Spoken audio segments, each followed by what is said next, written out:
maraming komite ang nais na mag-hearing tungkol sa Pax Silica, including our Committee on Trade and Industry.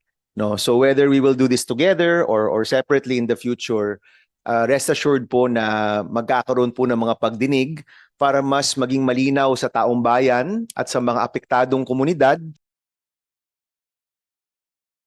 kung ano ba talaga ang mga plano, ano ba talaga ang outcome na hinihintay natin sa Pax Silica at ano rin yung mga safeguard, no, para sa mga communities na apektado. Alam niyo naman po, taga Tarlac po tayo, yung Kapas ay kapitbahay ng Concepcion, si Mayor Boots po ay inaanak ko sa kanyang kasal. Mahalaga po sa amin na malaman ano ba talaga yung mga plano. So let me begin by talking about transparency, no. Ako po yung isa sa mga nagsusulong. Marami ho kami dito pero isa po ito sa mga pangunahing sinusulong po natin sa Senado, yung full transparency. At nais po nating makita ano ba talaga yung mga plano, ano ba talagang tipo ng facilities ang bubuuin sa Pax Silica. Nung una, may balita na merong data center, pagkatapos wala nang data center. We hope that these hearings can be the venue for full transparency. Ano ba talaga yung mga plano, no? Ano ba talaga yung pangailangan pagdating sa kuryente? Ano ba talaga yung pangailangan pagdating sa tubig? Meron ba talagang magsasaka na mawawalan ng lupa? Meron ba talagang IP na mapapaalis sa kanilang ancestral domain? Lahat po na ito mahalagang malaman ng taong bayan. And kanina po binanggit ko kay Yusek Rodolfo na posibleng nauna yung announcement bago yung specific na details, no? And I hope that this venue can be the venue to discuss the specific details.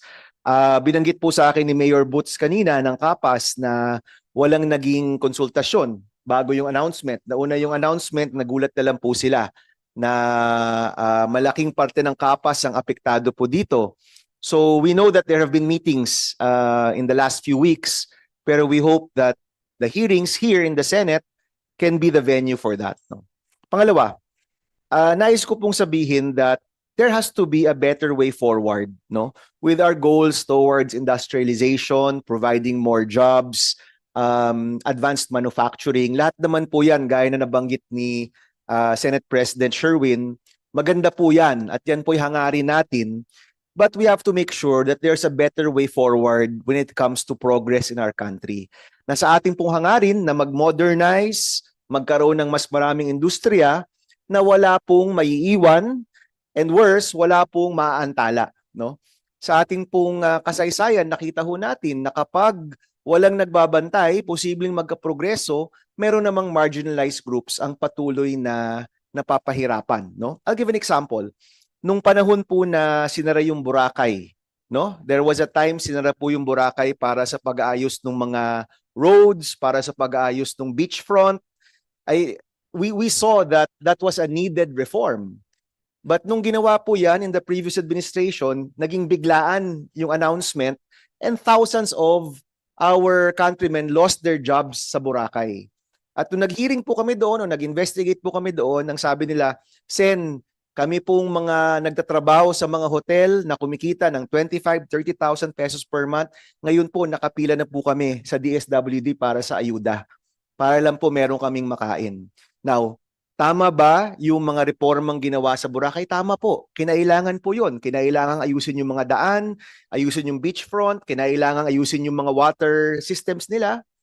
Pero could have there been a better way na yung mga taong nawalan ng trabaho na antala ay posibleng nabigyan ng konting oras para makapaghanap ng ibang trabaho, posibleng nabigyan ng tulong para hindi ho sila umabot sa sitwasyon na nakapila sila para humingi ng pagkain.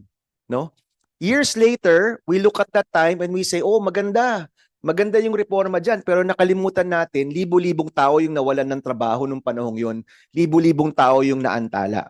At yun po yung sinasabi ko, there has to be a better way forward in progress, in development. Hindi pwedeng merong naiiwan.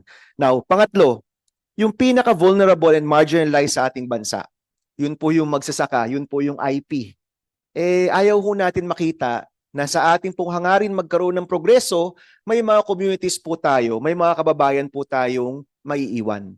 And that's why may hearing po tayo dito. That's why magagaling po yung mga taong nasa harap natin because we can find a way forward na wala pong maiiwan. Kadalasan po, yung kababayan po natin, naririnig nila mula po sa economic team. We're now a upper middle income country.